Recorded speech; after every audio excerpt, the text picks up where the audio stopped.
I don't really know what comes next. I'm just doing my best, even though I'm so stressed out. Everything just feels like a test that I fail, so depressed when I can't seem to get out. But something deep inside won't let me quit. I swear that I'm inspired by all this shit. Na na na na na na. Friends, বৰ্তমান আজি আপোনালোকক মই দেখুৱাম Duke 200 BS6 হয় white and black colour তেনেহ'লে video' সম্পূৰ্ণ চাব তেতিয়াহ'লে গাড়ীখনৰ ক'ব ডিটেইলছ ক'ম তেনেহ'লে ভিডিঅ' একেলগে চাম অকণ স্কিপ নকৰাকৈ মোৰ ভিডিঅ' চোৱা মাত্ৰ 1400 মানুহে ছাবস্ক্ৰাইব কৰি লৈছে প্লিজ ছাবস্ক্ৰাইব কৰি ল'ব welcome back to my YouTube channel Gaurav 157 লৈ আজি আপোনালোকক মই ক'ম Duke 200 BS6 কমপ্লেইন 2021 যিখন আহিছে এইকেইখনৰ মেজৰ যিবিলাক চেঞ্জ হৈছে যিবোৰ মই সেই সকলোবোৰ ডিটেইলছ ক'ম তো ভিডিঅ'টো শেষলৈকে চাই থাকিব প্ৰাইচৰ কথা ক'ম গাড়ীখনৰ সকলোবিলাক কোৱাৰ আগতে প্ৰথমতে চাওক হেডলাইটৰ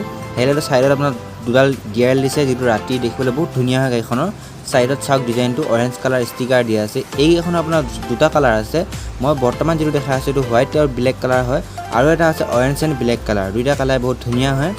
এইকেইখনৰ প্ৰাইচটো যদি কথা ক'ব যাওঁ এইকেইখনৰ প্ৰথম প্ৰাইচটো আপোনালোকৰ নগাঁৱত এক শ্বৰুম প্ৰাইচটো হ'ল আপোনাৰ 1,90,000 ভিতৰত আপুনি এক শ্বৰুমটো পাই যাব অলপ 2-3,000 টকা ওপৰ নিচে মানে অৰ্থাৎ আপ ডাউন হ'ব পাৰে তো আপুনি অনুৰোধটো কন্টাক্ট নম্বৰ দিয়া আছে স্ক্ৰিনত আৰু ডেসক্ৰিপশনটো পাব কন্টাক্ট নম্বৰটো লৈ পেলাই আপুনি সুধি আহিব অনুৰোধ পাইছো এতিয়া হয় বাইকখনৰ আপোনাৰ ইঞ্জিনৰ কথাত এই বাইকখনৰ ইঞ্জিনৰ কথা ক'ব যাওঁ ইঞ্জিনটো হ'ল আপোনাৰ সিঙ্গল সিলিন্ডাৰ 4 ভালভ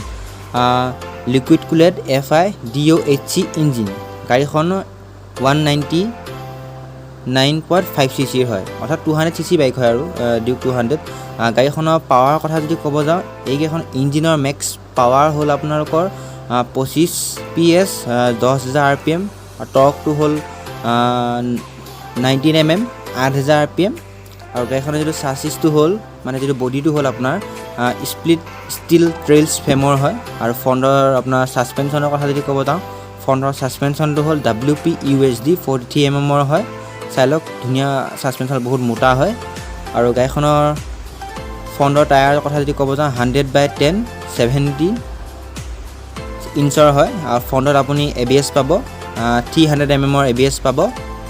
ফ্ৰণ্টৰ টায়াৰৰ কথা মই ক'লোৱে আপোনাৰ ৰিঙত অলপমান গ্ৰে কালাৰ ফিনিশ দিয়া আছে অৰেঞ্জ কালাৰ হয় এলয় বিলৰ হয় ৰেডিয়েল টায়াৰ পাব এতিয়া হয় আপোনালোকৰ গাড়ীখনৰ বেক সাইডলৈ বেক সাইডৰ লুকটো চাই লওক এবাৰ বেক সাইডৰ টেইল লাইটটো আপোনাৰ বেক সাইডৰ টেইল লাইট ফুল LED টেইল লাইট দিছে আৰু LED ইন্ডিকেটৰ হয় এই গাড়ীখনত আপুনি ডুৱেল চেনেল ABS পাব অৰ্থাৎ দুইটা সাইডে ABS পাব আৰু গাড়ীখনৰ ৰিয়েৰত আপুনি চাই লওক 4 গাৰ্ড পাব গাড়ীখনৰ ৰিয়েৰ টায়াৰৰ কথা যদি ক'ব যাওঁ 150/60 17 ইঞ্চৰ হয় আৰু গাড়ীখনৰ ৰিয়েৰ ডিস্ক ব্ৰেকৰ সাইজ হ'ল 230 mm ৰ হয় গাড়ীখনৰ চাই লওক সুন্দৰ লুক গাড়ীখনৰ গিয়াৰৰ কথা যদি ক'ব যাওঁ গাড়ীখন আপুনি 6টা গিয়াৰ পাব 1.5 আপ হয় আৰু চাই লওক গাড়ীখনৰ লুকটো এবাৰ আপোনাৰ বাওঁ সাইডৰ আৰু সিটৰ কথা যদি ক'ব যাওঁ বহুত কমফৰ্টেবল সিট হয় আপুনি গ্ৰেব লেলো পাব সিটটো বহুত আগৰ Duke 200 খনকৈ এখনৰ সিটটো অলপ ওয়াইড হয় অৰ্থাৎ বহল হয় আপুনি কমফৰ্টেবল বহুত ভাল পাব গাড়ীখন অলপ ডাঙৰ লাগিব আৰু ফিউল টেংকৰ যদি কেপাসিটি কথা ক'ব যাওঁ ফিউল টেংকৰ কেপাসিটি হ'ল 13.5 লিটাৰ ধৰে